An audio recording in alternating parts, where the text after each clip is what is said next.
अच्छा, question number 11 में अब दोबारा से आपने डायरेक्शन आइडेंटिफाई करनी है, ठीक है। इसमें भी beam of alpha particle enter कर रही है मैग्नेटिक फील्ड को। मैग्नेटिक फील्ड है नॉर्थ टू साउथ, और in which direction is the magnetic force on the beam. तो आपने ये बताना है कि फोर्स किस डायरेक्शन में अप्लाई होगी।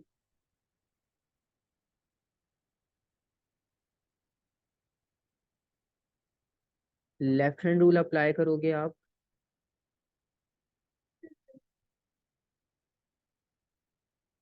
और लेफ्ट हैंड रूल अप्लाई करके देखो क्या आंसर आता है आपके पास।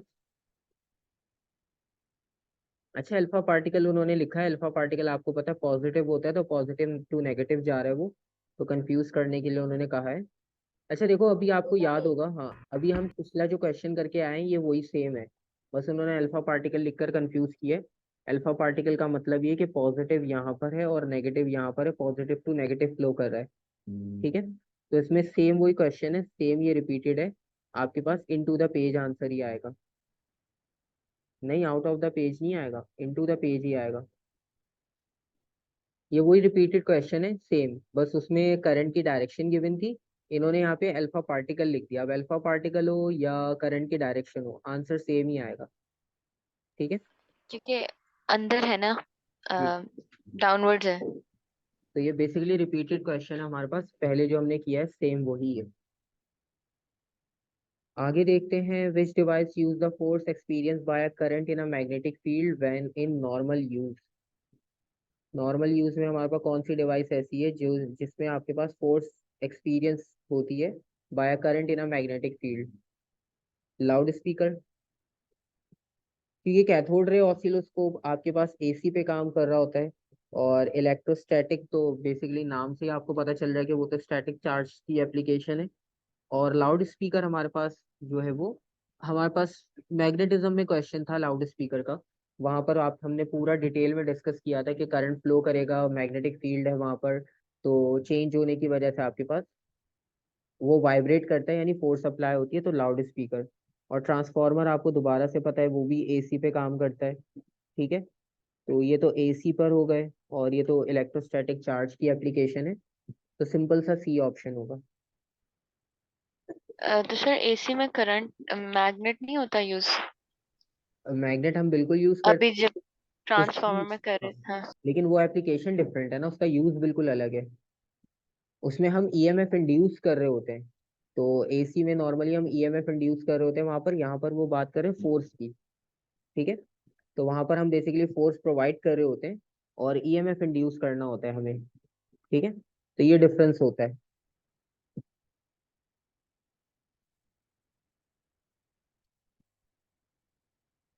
और यहाँ पर भी same, the diagram shows a current carrying wire in a horizontal magnetic field, force की डायरेक्शन बतानी है। अब वो इसी तरह के क्वेश्चन अलग अलग डायग्राम के रेफरेंस से आपसे पूछेगा, और इसमें मैग्नेटिक फील्ड आपके पास है, ठीक है, वो लेफ्ट टू राइट है, और करंट की डायरेक्शन जो है वो आपके पास इन्होंने शो की है।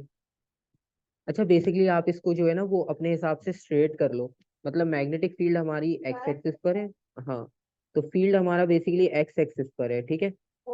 हाँ, और करंट जो है ना, बेसिकली करंट है आउट ऑफ द पेज, वो जेड एक्सिस पर है, ठीक है। इसको जेड एक्सिस पे कंसिडर करना, वाई पे नहीं करना, ना एक्स पर।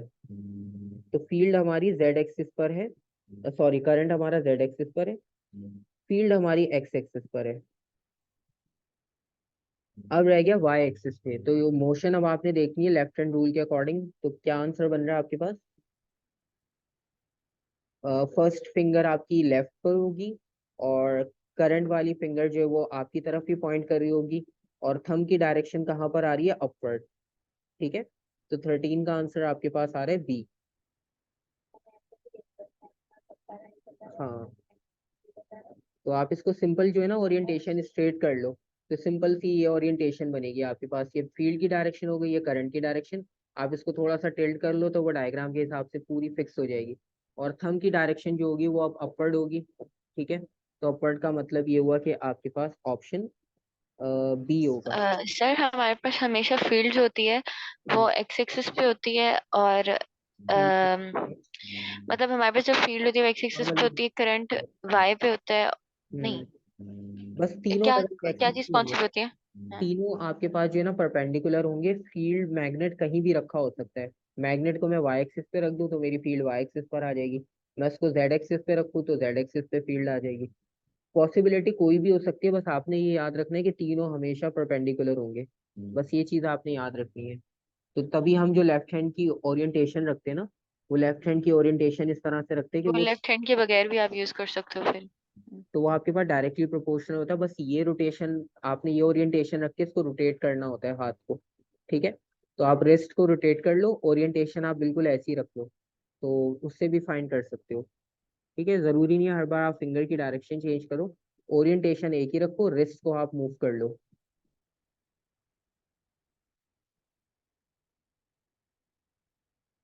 अच्छा, 214 वाले में कहा है two long parallel conductors current carrying current lie in a horizontal plane. The two conductors attract one another. The two currents must be in, और अब आपने स्टेटमेंट बतानी है। अच्छा, अब ये वाला जो क्वेश्चन है ना, ये वाला क्वेश्चन आपके पास जो है वो रिपीटेड इस सेंस में, ये इन्होंने यही वाला क्वेश्चन पूछा है, 10 वाला। ठीक है। तो जो 10 में कॉन्सेप्ट था ना, वो ही वहां पर पूछा है। बस 10 में डायग्राम थी, और 14 में उन्होंने आपसे स्टेटमेंट पूछी है। अब देखो 10 में हमारे पास क्या था, करंट की डायरेक्शन दोनों में सेम थी। दोनों में करंट इनटू द पेज जा रहा था, दोनों में फील्ड आपके पास जो है वो क्लॉकवाइज बन रही थी। तो इसका मतलब ये हुआ कि आपके पास यहाँ भी पैरेलल कंडक्टर्स की वो बात कर रहा है। तो पैरेलल कंडक्टर्स का मतलब ये हुआ कि जो उनपे करंट की जो डायरेक्शन होगी वो भी क्या होगी, सेम होगी। ठीक है। और अट्रैक्शन वाला जो केस है, अट्रैक्शन वाला केस वो इस तरह से बन रहा है कि जब आप फील्ड की बात कर रहे हो ना, तो फील्ड हमारी थी नॉर्थ टू साउथ। तो जब वो नॉर्थ टू साउथ जा रही है तो नॉर्थ इस तरफ है, साउथ इस तरफ है। इसी तरह से इसके लिए नॉर्थ इस तरफ होगा, साउथ इस तरफ। तो ये नॉर्थ और साउथ जो है वो अट्रैक्शन होगी, तो क्यू तभी पी की तरफ अट्रैक्ट हो रहा था। ठीक है, फोर्स ऑफ अट्रैक्शन की वजह से।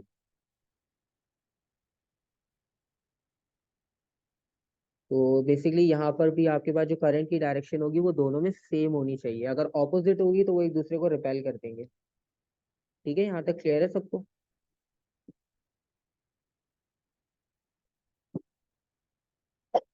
तो 14 तक आपने देखा है मोस्टली। एक कॉन्सेप्ट बहुत रिपीटेड आ रहा है ये 14 वाले क्वेश्चन में जो था। और डायरेक्शन वाला तो हमें पता है, वो तो आएगा ही आएगा। अब दोबारा से डायरेक्शन है। मैग्नेटिक फील्ड आपके पास है, करंट की डायरेक्शन आपके पास है, आपने बताना है फोर्स की डायरेक्शन को कि कहाँ होगी। सर ए। ए में होगी। और बाकी किसी का कोई आंसर? ठीक है, ए बिल्कुल ठीक है। बाकी आप लेफ्ट हैंड रूल अप्लाई करके देख लो। फील्ड आपके पास नॉर्थ टू साउथ है। ठीक है। और करंट की डायरेक्शन डाउनवर्ड है। ठीक है।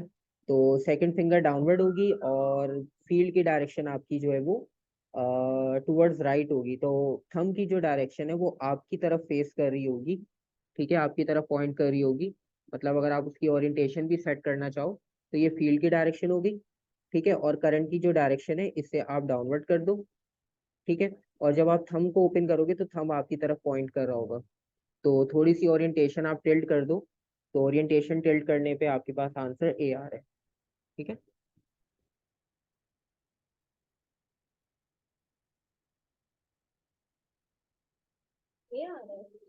हम्म, 15, 15 का ए है। अच्छा, 16 में भी आप सेम डायरेक्शन की बात कर रहे हैं, अब तो बहुत इजी हो गया होगा। अब तो फील्ड भी उन्होंने सीधी सीधी दी है। ठीक है। तो इसमें भी ओरिएंटेशन सेट करनी है आपने। ये ओरिएंटेशन हो गई फील्ड के लिए, करंट के लिए डाउनवर्ड, और थंब की डायरेक्शन अपवर्ड होगी। ठीक है, थंब आपके पास अपर डायरेक्शन में होगा। तो अपर डायरेक्शन का मतलब ये है कि आउट ऑफ द पेज या into the page, out of the plane of the paper. ठीक है।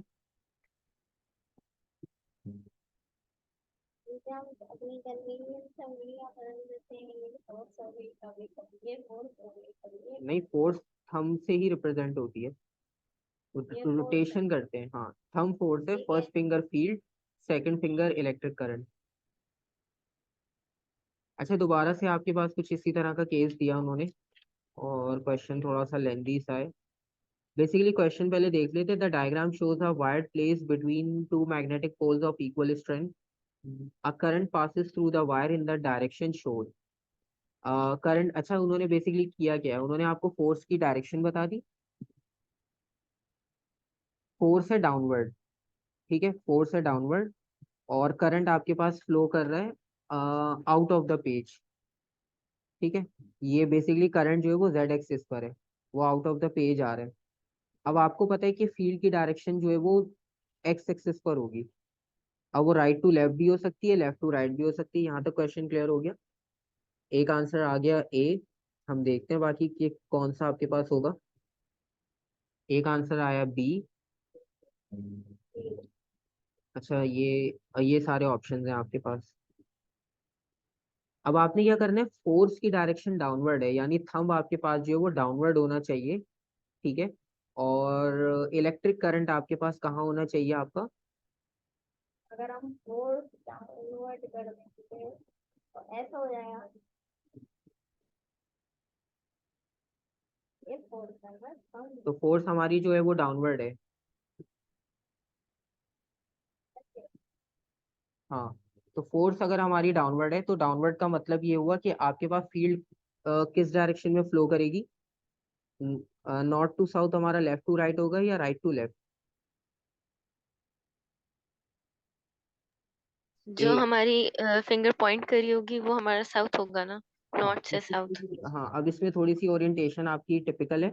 अच्छा, आप इसमें ऐसे भी कर सकते हो, लेट सपोज अगर आप सिंपल देखो, अगर करना चाह रहे हो आप एग्जैक्ट डायरेक्शन नहीं फाइंड करो, आप अपने ना उसके अकॉर्डिंगली इजी जो आपको लगती है ना ओरिएंटेशन, आप उससे फाइंड कर लो, ठीक है। देखो, अगर लेट सपोज मैं इसको नॉर्थ सपोज कर लेता हूँ, फोर्स को छोड़ दो, हमें फोर्स पता ही नहीं है अभी, ठीक है।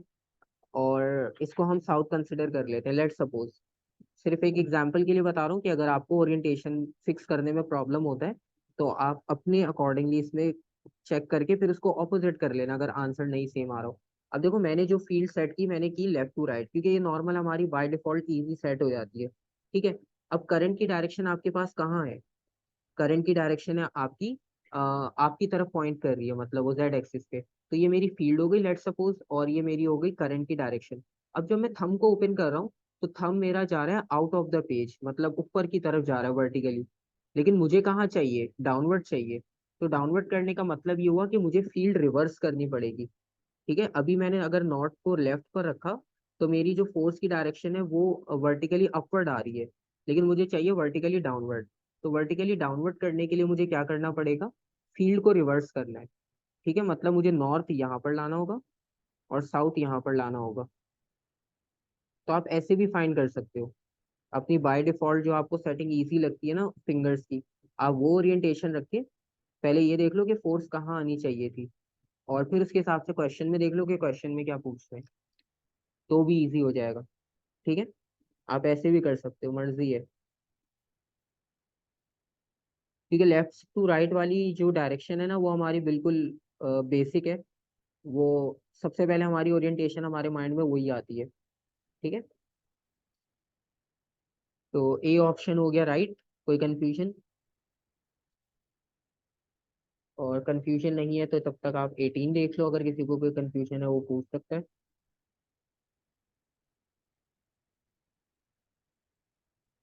अच्छा, इसमें भी टू स्ट्रेट इलेक्ट्रिकल कंडक्टर है पैरेलल टू अनदर है, और each carries a current one into the paper and one out of the paper, ठीक है। एक इनटू द पेपर है और एक आउट ऑफ द पेपर है, ठीक है। Which diagram shows the magnetic field around the two wires. अच्छा देखो, अब ये चीज हमें याद हो गई है। अभी हम ऊपर क्वेश्चन नंबर 10 और 14 जो रिपीटेड था वो हम करके आए हैं। जब करंट की डायरेक्शन सेम होती है तो फोर्स ऑफ अट्रैक्शन होती है या रिपल्जन, ठीक है। ये चीज आप याद कर लो कि करंट की डायरेक्शन जब सेम होगी तो फोर्स कौन सी थी, अट्रैक्शन या रिपल्जन। अट्रैक्शन फोर्स थी, ठीक है। अट्रैक्ट हो रही थी। अभी हम ऊपर यही केस देख कर आए हैं 4 क्वेश्चन में। उसके बाद अगर आपके पास उन्होंने जो केस दिया है, उन्होंने आपको ये लिख कर दिया कि जो डायरेक्शन है एक है इनटू द पेपर और एक है आउट ऑफ द पेपर, तो इसका मतलब ये हुआ दोनों ऑपोजिट हो रही है। दोनों ऑपोजिट का मतलब है फोर्स ऑफ क्या होनी चाहिए, रिपल्जन, ठीक है। तो फोर्स ऑफ रिपल्शन का मतलब ये हुआ, आपको याद होगा हमने इलेक्ट्रिक फील्ड की डायरेक्शन बनाई थी, ठीक है। इलेक्ट्रिक फील्ड की डायरेक्शन हमने कल बनाई थी, और उसकी डायग्राम आपकी कुछ इस तरह से थी, बल्कि उससे पिछली क्लास में हमारा टॉपिक था स्टैटिक चार्ज वाला। होगा ना। आंसर वैसे उसका सी होगा। सिर्फ एक बार रेफरेंस के लिए दिखा देता हूँ आपको फील्ड की डायरेक्शन। जिस तरह नॉर्थ और नॉर्थ की होती है, साउथ और साउथ की, ये वाली केस होगा। तो आपके पास जब रिपल्शन वाला केस होता है तो फील्ड एक दूसरे से दूर मूव करती है, ठीक है। तो उसके अकॉर्डिंगली अगर आप देखो तो कौन सा ऑप्शन बनना चाहिए। अच्छा, इसमें एक चीज का और ध्यान रखना है, इन्होंने इनटू द पेपर और आउट ऑफ द पेपर के सिंबल दिए हैं, तो उनको भी माइंड में रखना है। यहाँ तो सब एक जैसे दिए हुए हैं, कभी कभार ऐसा होता है कि वो सिंबल्स भी चेंज करते हैं, तो उसका भी थोड़ा सा ध्यान रखना। तो यहाँ पर हमारे पास सी होगा, ठीक है, क्योंकि वो रिपेल कर रही है फील्ड लाइन, वो एक दूसरे को अट्रैक्ट नहीं कर रही।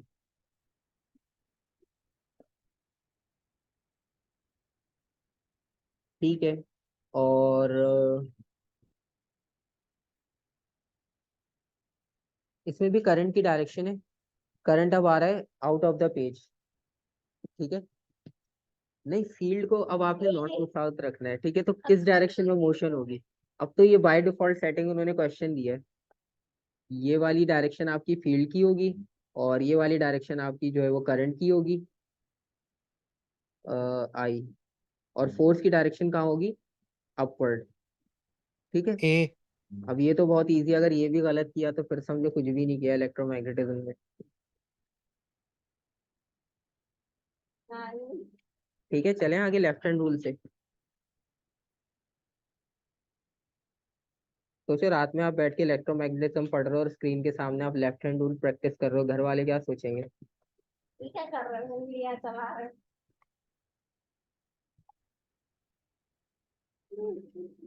खैर, अब आपके पास सिंपल डीसी मोटर की बात है। अच्छा, ये भी हम कर चुके हैं वैसे। और उसी तरह का क्वेश्चन उन्होंने कहा है, which metals are use to make the magnet and the cylinder. तो मैग्नेट आपको पता है कौन सा होना चाहिए, परमानेंट होना चाहिए। सिलेंडर आपके पास जो है वो टेम्परेरी होना चाहिए, सर क्योंकि डी। वो, हाँ, क्योंकि वो बात कर रहा है सिंपल डीसी मोटर। और डीसी मोटर अभी हम करके आ चुके हैं, ठीक है। और उसमें हमने ये चीज पढ़ ली थी कि जो आर्मेचर और कॉइल होती है वो आयरन की हो, ताकि टेम्परेरी वो मैग्नेटाइज हो, परमानेंट मैग्नेटाइज ना हो। तो मैग्नेट स्टील और सिलेंडर आयरन, डी। अच्छा, 21 भी रिपीटेड ही है सर ऑलमोस्ट। वो क्या नाम है, आप वो स्प्रिंग और वो जो होता है रिंग, स्प्लिट रिंग, और वो जरा समझा देते हैं थोड़ा सा। स्प्लिट रिंग और वो भी हमारे पास आएगा अभी। बेसिकली स्प्लिट रिंग में ये होता है, जिस तरह ए डीसी था ना। अच्छा, बस ये 21 को एक मिनट मार्क कर लो, फिर मैं स्प्लिट रिंग और उसका भी डिफरेंस बता देता हूँ। 21 में भी एक इनटू द पेज है, एक आउट ऑफ द पेज है, फोर्स ऑफ रिपल्शन होगी बी, ठीक है। और ये भी रिपीटेड क्वेश्चन ही है आपके पास। अच्छा, बेसिकली आपके पास जब आप डीसी मोटर और एसी जनरेटर की बात करते हो ना, तो डीसी मोटर में आपके पास ये होता है कम्यूटेटर। और कम्यूटेटर में हमने ये पढ़ा था बेसिकली,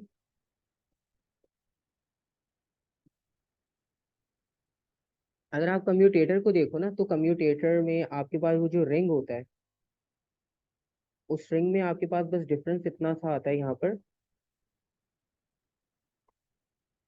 लेट सपोज अगर हमारा ये रिंग आता है, ये हमारा कम्यूटेटर का रिंग है, ठीक है। कम्यूटेटर में आपने देखा होगा गैप बना होता है, ठीक है। नॉर्मली हम दो गैप बनाते हैं यहाँ पर जर्नल समझने के लिए, वैसे मल्टीपल गैप्स होते हैं। जितना स्ट्रॉन्ग आपको अप्लायंस चाहिए उतने स्ट्रॉन्ग आप उसमें जो है वो गैप बनाते हो, ठीक है। और इसमें हम गैप बना लेते हैं बीच में, ठीक है। ये हमारा रिंग ब्रेक हो गया यहाँ से। तो नॉर्मली इसमें ये होता है कि जब हम फील्ड की बात कर रहे होते हैं, बेसिकली जब ये रोटेट होता है, तो जब तक आपके पास ब्रशेज हैं, यहाँ पे ब्रशेज होते हैं जो कॉइल के साथ कनेक्ट होते हैं, ठीक है। तो अभी आप देखो कि ब्रशेज जो है वो कनेक्टेड है कम्यूटेटर के साथ, तो इसका मतलब है करंट फ्लो हो रहा है, ठीक है। करंट फ्लो कर रहा है आपके पास। और इसी चीज को अगर आप सेपरेट उस पे ले आओ, मतलब अगर यही रिंग आपके पास बना होता और इस रिंग का जो स्प्लिट वाला पार्ट है वो आपके पास अटैच हो जाए ब्रशेस के साथ, ठीक है। नॉर्मली पता है क्या होता है, जब कॉइल बिल्कुल आपके पास हॉरिजॉन्टल हो ना, जब कॉइल बिल्कुल हॉरिजॉन्टल उसमें कंडीशन में हो आपके पास, यानी पैरेलल स्टेट में हो, जिस तरह सबसे पहला वाला क्वेश्चन हमारे पास आया था, जो अभी हमने डायग्राम में भी देखी है इंटरनेट पे जो सर्च की हुई है। तो जब आपके पास कॉइल बिल्कुल पैरेलल होती है ना फील्ड के, तो उस कंडीशन में आपके पास मैक्सिमम फोर्स अप्लाई होती है, यानी मैक्सिमम रोटेशन होती है। ठीक है। लेकिन एक टाइम आपके पास ऐसा आता है कि जब कॉइल रोटेट होके 90 डिग्रीज पर आ जाती है। ठीक है। अब जब ये कॉइल रोटेट होगी ना, तो ये 90 डिग्री पे आएगी, मतलब अभी ये वाला एंगल जो था, लेट सपोज ये 0 था। अब ये कॉइल जब 90 डिग्री रोटेट करेगी ना, तो ये सेकंड वाली डायग्राम आ जाएगी, 90 डिग्रीज। ठीक है। अच्छा, अब 90 डिग्री पे गैप क्यों बनाया? जब गैप बनाने का रीजन ये कि जब कॉइल रोटेट होगी ना, तो कॉइल रोटेट होने का मतलब ये हुआ कि आपके पास ये जो अभी हम डायग्राम देख रहे थे ना, इस डायग्राम में देखो, अब ये कॉइल रोटेट होकर 90 डिग्री की तरफ आ रही है। जब ये कॉइल बिल्कुल परपेंडिकुलर हो जाएगी ना, मतलब ये जो साइड डी सी है ये ऊपर की तरफ होगी वाई एक्सिस पर, और ए बी ये डाउनवर्ड हो जाएगी नीचे की तरफ। तो उस कंडीशन में पता है प्रॉब्लम क्या होता है? उस कंडीशन में कोई करंट आपके पास जो फ्लो कर रहा होता है ना, और जो फोर्स की डायरेक्शन होती है, तो 90 डिग्री पे फोर्स की डायरेक्शन इनटू द पेपर और आउट ऑफ द पेपर होती है। और एक चीज अगर आप सोचो कि जो हमारी नॉर्मल मोटर्स होती हैं, कभी भी उसमें ऐसा नहीं होता, आपने उसमें देखा फिक्स होता है। जिस तरह बाइक और कार का टायर आपके पास एक्सेल के अराउंड फिक्स होता है, वो बाहर नहीं आता, वो एक डायरेक्शन में रोटेट करता है। अगर आपने उसको बाहर निकालना हो तो आपको नट लूज करके उसे बाहर निकालना पड़ता है, वो खुद से नहीं मूव कर सकता। तो यही प्रॉब्लम आती है आपके पास कम्यूटेटर 90 डिग्री पे। तो वहां पर हम गैप इसलिए बनाते हैं कि जब वो ब्रशेज उसके साथ कांटेक्ट में आएंगे ना यहाँ पर, तो अब यहाँ पर जो है वो कांटेक्ट ब्रेक हो गया, तो आपका जो करंट है वो 0 हो गया। क्योंकि यहाँ पर ये जो गैप था, गैप की वजह से कांटेक्ट कंप्लीट नहीं हो पाया और कोई करंट फ्लो नहीं हुआ। ठीक है। तो 90 डिग्री पर क्योंकि फोर्स ऐसी डायरेक्शन में अप्लाई होती है कि वो इनटू द या out of the paper apply होती है, और आपको पता है कि कॉइल मोटर से कभी भी बाहर नहीं आती। ठीक है।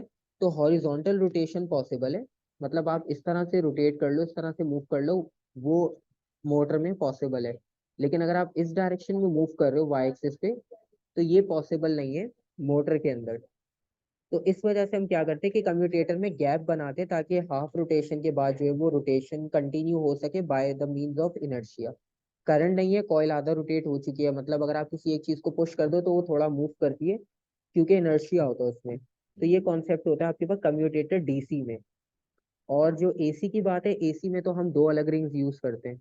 उसमें दो अलग रिंग्स यूज करने का कॉन्सेप्ट ये होता है कि एक ब्रश यहाँ पे कनेक्ट होता है और एक यहाँ पे। तो जब आपके पास रॉड इनकी जो कनेक्ट होती है कॉइल के साथ। Sir can I ask a question? जी। मुझे ये गैप की बात वाली बात समझ नहीं आई, आपने क्या कहा? यानी गैप होता है तो करंट फ्लो नहीं कर रहा तो, अब आप देखो कोई और ये चीज 90 डिग्री पे आपने इसको रोटेट किया हुआ है जब गैप और ब्रश होता है साथ, तो देखिए 90 डिग्री भी होता है।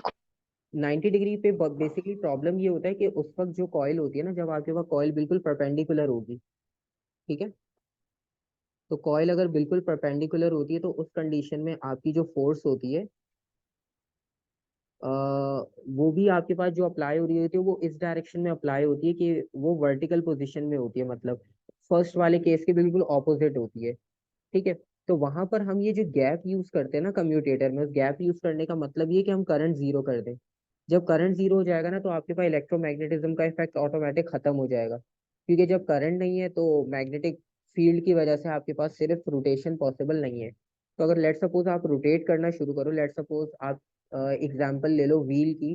कोई भी अगर व्हील है आपके पास, अगर आप उसको थोड़ा सा पुश कर दो फोर्स अप्लाई करके, तो वो जब आपने फोर्स अप्लाई की तब तो रोटेट करेगा, लेकिन कुछ टाइम तक और रोटेट करता रहेगा इनर्शिया की वजह से।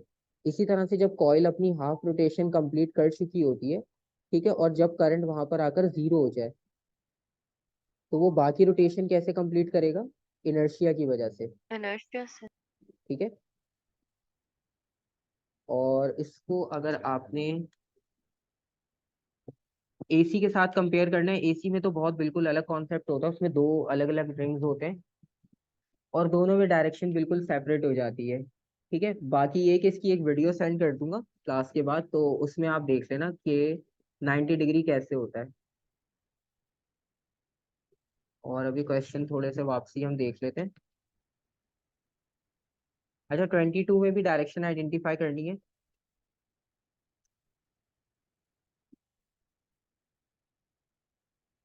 डायरेक्शन आता है इलेक्ट्रॉन रिफ्लेक्ट। हाँ तो इलेक्ट्रॉन कहाँ डिफ्लेक्ट होगा, लेफ्ट हैंड रूल से बताओगे। Magnetic field into the page है, यानी फर्स्ट फिंगर आपकी टुवर्ड्स स्क्रीन होनी चाहिए। हाथ अलग करना पड़ेगा। करके बताओ। एक मॉडलिंग प्लेस है ना, लेफ्ट हैंड अलग से बनाकर ले जाना लेफ्ट हैंड रूल के लिए। हाथ कैसे ऐसे घुमाऊं? अच्छा पहले एक बार ट्राई करो, फिर बताता हूँ कि कैसे फाइंड करना है, एक बार ट्राई कर लो। अच्छा अब देखो एक चीज ये कि सबसे पहले ना डायरेक्शन को आइडेंटिफाई कर लिया करो। फील्ड जो है वो जेड एक्सिस पर है, फील्ड हमारी जेड एक्सिस पर होने का मतलब ये हुआ कि एक एक्सिस बुक हो गया, इलेक्ट्रॉन्स जा रहे हैं एक्स एक्सिस पर, दो एक्सिस आपके बुक हो गए, अब बचा सिर्फ वाई एक्सिस। इससे आपके पास आधे ऑप्शंस वैसे फिल्टर आउट हो जाएंगे। तो ये into the page out of the page तो पॉसिबल नहीं है, इसको तो क्रॉस कर दो सबसे पहले, बाकी बचे दो ऑप्शन। अब आप देखो क्या आंसर आ रहा है।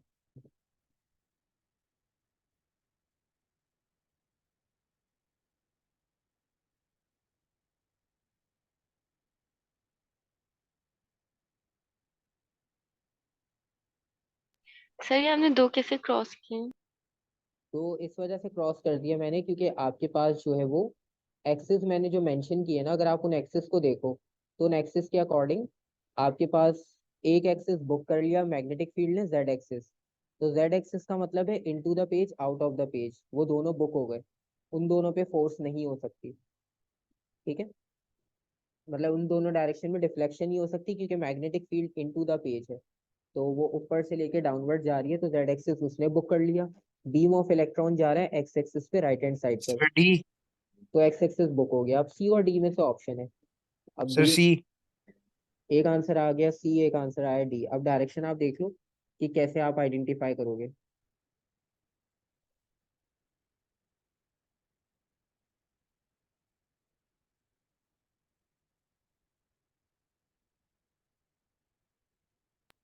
जो आपने एक्सेस वाला समझाया था उस हिसाब से सी। सी बन रहा है towards the bottom of the page. Sir हम पॉजिटिव टू नेगेटिव देखेंगे ना हम। हाँ हमने पॉजिटिव टू नेगेटिव वैसे देखना होता है करंट को। लेकिन यहाँ पे हम बीम ऑफ इलेक्ट्रॉन देख रहे हैं। तो अभी आप तो पहले फिर सर, डिफ्लेक्शन, आपकी डिफ्लेक्शन अभी क्या आ रही है, डी या सी? सर अभी तो ये आ रही है ना, down of the page, bottom of the bottom of. Page. Yes. अगर आप बीम ऑफ इलेक्ट्रॉन्स के साथ करें, ठीक अगर है, आप पॉजिटिव तो फिर वो ऊपर आती है। तो उन्होंने बेसिकली आपसे ये पूछा कि बीम ऑफ इलेक्ट्रॉन्स हैं, beam of electron but deflect कहाँ होंगे ये बताना है। इसका मतलब सिंपल फोर्स आपने फाइंड करनी है कि उन पे फोर्स कहाँ अप्लाई हो रही है। तो मैग्नेटिक फील्ड आपकी इनटू द पेज जा रही है, तो फर्स्ट फिंगर आपकी होगी डाउनवर्ड, और सेकंड आपकी जो करंट की डायरेक्शन होगी यानी बीम की डायरेक्शन, वो आपकी होगी राइट हैंड साइड पर। और उसके अकॉर्डिंगली अगर आप देखो तो थंब आपके पास कहाँ पर मूव करेगा, towards the bottom of the page. ठीक है, थोड़ा सा इसमें ये कि लेफ्ट हैंड रूल की प्रैक्टिस होगी तो क्वेश्चंस आप करते रहोगे साथ साथ तो इजी हो जाएगा। वरना ओरिएंटेशन का आपको बताया कि ओरिएंटेशन आप अपने हिसाब से थोड़ी चेंज कर लिया करो, फिर सर उसको यहाँ पे हमने बीम ऑफ इलेक्ट्रॉन्स नहीं ना लिए, यहाँ पे हमने ऑपोजिट साइड में किया है ना। अच्छा देखो तो आपके पास जो आंसर आ रहा होगा ना वो टॉप ऑफ द पेज आ रहा होगा। ठीक है, ऐसा ही है ना, इस चीज में कंफ्यूजन हो रहा है कि टॉप ऑफ द पेज आ रही है हमारी। अच्छा देखो इसमें आपके यस पास सर। ओरिएंटेशन ना इस तरह से आ रही होगी, ये देखो आपने फील्ड सेट की, फील्ड आपकी इनटू द पेज है यानी स्क्रीन की तरफ पॉइंट कर रहा होगा आपका। ठीक है, तो डाउनवर्ड आ रही है to the into the page. और जो बीम ऑफ इलेक्ट्रॉन है, अब बीम ऑफ इलेक्ट्रॉन के हिसाब से जो है वो जो हमारी सेकंड फिंगर है वो राइट हैंड साइड पर होगी। ठीक है, बीम ऑफ इलेक्ट्रॉन इससे शो हो रही है और फील्ड की डायरेक्शन डाउनवर्ड इससे शो हो रही है। अब आप अगर थंब को ओपन करो तो थंब आपको शो कर रहा है अपवर्ड डायरेक्शन। ठीक है, तो थंब की डायरेक्शन बेसिकली आ रही है अपवर्ड। और आपको पता है कि करंट की डायरेक्शन कहाँ से कहाँ फ्लो होती है, पॉजिटिव टू नेगेटिव, ऐसा ही है। तो पॉजिटिव टू नेगेटिव का मतलब ये है कि आप इस डायरेक्शन को रिवर्स कर दो। तो इसको रिवर्स करने का मतलब ये होगा कि बीम ऑफ इलेक्ट्रॉन अगर यहाँ पर है तो ये साइड नेगेटिव है और ये साइड पॉजिटिव है, और करंट की डायरेक्शन हमारी इस डायरेक्शन में फ्लो होगी। तो इसके अकॉर्डिंगली अगर आप देखोगे तो आपका आंसर जो अभी हमने डायग्राम में देखा ओरिएंटेशन के हिसाब से वो अपवर्ड आ रहा था, लेकिन हम इसको ओरिजिनली करंट की डायरेक्शन के हिसाब से देखेंगे, क्योंकि करंट तो पॉजिटिव टू नेगेटिव फ्लो करता है और हमारी सेकंड फिंगर करंट को रिप्रेजेंट कर रही है। तो इसके हिसाब से जो डायरेक्शन होगी वो हम इसके ऑपोजिट लेंगे, यानी bottom of the page, C option. ठीक है।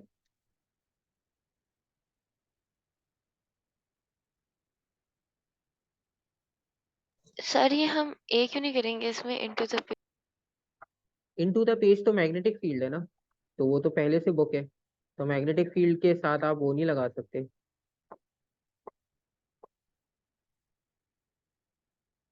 तो एक्सिस कभी भी सेम नहीं हो सकते दो क्वांटिटीज के लिए, तीनों के लिए एक्सिस हमेशा डिफरेंट होते हैं। यहाँ भी सेम वही कॉन्सेप्ट है। अब आपने बताना है what happens to the coil. Current की डायरेक्शन गिवन है, मैग्नेटिक फील्ड गिवन है, फील्ड आपकी नॉर्थ टू साउथ होगी, और करंट की डायरेक्शन कोई भी कंसिडर कर लो। clockwise होगी।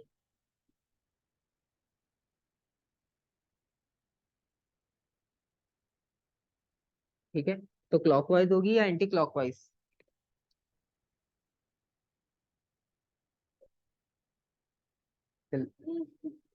सी होगी। ठीक है, ठीक है होगी। नहीं जो आंसर बताया हम उसको देख रहे हैं अभी, भी आंसर्स बताने दो सबको, फिर हम इसकी ओरिएंटेशन देखते हैं। clockwise होगी, ऐसा घूमता है। अच्छा एक मिनट, ये वाली भी डायरेक्शन आप देख लो कि इसमें आपके पास करंट जो था वो सी डी पे आउट ऑफ द पेज था, ए बी पे इनटू द पेज था, और अभी हम जो ले रहे हैं वो भी कुछ ऐसा ही है। ठीक है, मतलब ये वाली डायग्राम जो है उन्होंने यही पूछी है। तो अब आप इसमें रोटेशन देखो कहाँ पर है। अगर आप इस रोटेशन को देखो तो इसमें मुझे डायरेक्शन बताना नहीं पड़ेगी, यहाँ पे पहले से बनी हुई है। तो ये क्लॉकवाइज जा रही है या एंटी क्लॉकवाइज? क्लॉकवाइज। ठीक है, तो बाकी लेफ्ट हैंड रूल है, लेफ्ट हैंड रूल से करना चाहो तो उससे भी आप इजीली फाइंड आउट कर लोगे। अच्छा लेफ्ट हैंड रूल से अगर आप करोगे तो कोई भी एक साइड चूज कर लो आप, ठीक है, या तो ये वाली कंसिडर कर लो या ये वाली। ठीक है, तो इसका मतलब ये है कि अगर आप इसको लेफ्ट हैंड साइड कंसिडर करते हो, लेट सपोज ये वाली, तो वही सेम ओरिएंटेशन है, लेफ्ट टू राइट फील्ड, और करंट की डायरेक्शन आपकी अपनी तरफ होगी, थंब आपको शो कर रहा होगा ऊपर की डायरेक्शन। ठीक है, तो इसका मतलब है फोर्स यहाँ अप्लाई होगी, सेकंड वाले में ऑपोजिट होगी, तो रोटेशन आपकी कैसी हो जाएगी? क्लॉकवाइज। ठीक है, डी। इसमें राइट हैंड कैसे यूज हो? Right hand, yes. Right hand आपके पास जो है ना वो इंडक्शन वाले में यूज होगा, इसका टॉपिक बिल्कुल अलग रखा है, वरना राइट लेफ्ट के क्वेश्चन मिक्स होते हैं ना, फिर कंफ्यूजन होती है। वो भी इंडक्शन वाले सेक्शन में करेंगे। तो फिर हमने इसमें कैसे कैसे मुझे समझ नहीं आई। सिंपल है, ये तो लेफ्ट हैंड रूल अप्लाई किया है इसमें, वही जो हम इतने उसमें करते आ रहे हैं। आपके पास इसमें मसला ये कि इसमें करंट जो है वो दो डायरेक्शन में फ्लो कर रहा है अलग अलग, एक साइड कोई एक कंसिडर करनी पड़ेगी आपको सबसे पहले, या तो आप लेफ्ट ले लो या तो राइट ले लो, क्योंकि जो एक का आंसर होगा दूसरे वाले में उसके ऑपोजिट करना है आपने। ठीक है, आपने वही सिंपल सी ओरिएंटेशन ली थी, फील्ड करंट। ठीक है, मैंने करंट की जो डायरेक्शन है वो ये वाली कंसिडर की है। ठीक है, जो हमारी तरफ पॉइंट कर रही है, तो अब जब आप थंब को ओपन करोगे तो वो अपवर्ड डायरेक्शन में होगी, और अगर मैं इसको रिवर्स कर दूंगा तो थंब डाउनवर्ड हो जाएगा, तो ये अपवर्ड जा रहा होगा, ये डाउनवर्ड आ रहा होगा। तो क्लॉकवाइज रोटेशन, यहाँ से ऊपर और दूसरी साइड से नीचे ओ अच्छा, बस यही पूछना था कि हम फोर्स से ही फाइंड करेंगे ना उसकी रोटेशन। फाइंड करना है, और जो एक साइड पे फोर्स आएगी वो दूसरी साइड ऑपोजिट हो जाएगी। और उसके अलावा फिर ये वाला क्वेश्चन फिर से रिपीटेड आया है। क्वेश्चन एक बार देख लेना कि ये पूछा क्या है इन्होंने। Which diagram shows the shape of the magnetic field pattern and the directions of the force on the two conductor? दोनों कंडक्टर पे फोर्स बतानी है और शेप बतानी है फील्ड की क्या होगी। तो हमें पता है इसमें रिपल्जन होगी, तो रिपल्जन के हिसाब से आपकी जो शेप बेस्ट बन रही है वो सी बन रही है। ठीक है, ये वाला क्वेश्चन बहुत ज्यादा रिपीटेड है।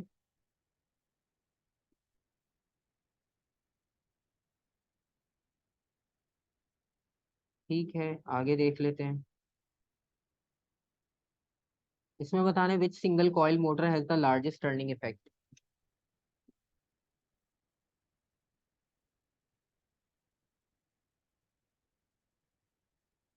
इसमें लार्जेस्ट टर्निंग इफेक्ट कहाँ होगा? जिसमें आपका आयरन कोर होना चाहिए और नंबर ऑफ टर्न्स और करंट मैक्सिमम होना चाहिए, ठीक है, तो डी ऑप्शन है, क्योंकि सारे फैक्टर्स हमें मैक्सिमम चाहिए होते हैं और आयरन कोर के साथ।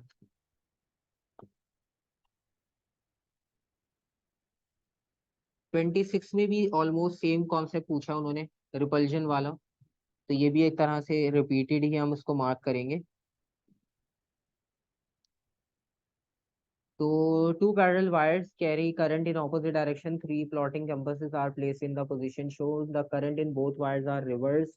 How many compass needle changes direction? तो डायरेक्शन बतानी किसमें चेंज हो, कितनों में चेंज हो जाएगी। पहले करंट जो था वो अपवर्ड था, एक में डाउनवर्ड था।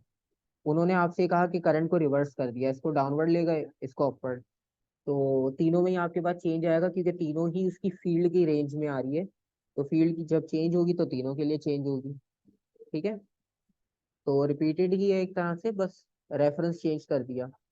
ये वाला भी रिपीटेड है, ठीक है, स्किप करते हैं। तो ऑलमोस्ट हमारे हाफ से ज़्यादा कंप्लीट हो गया।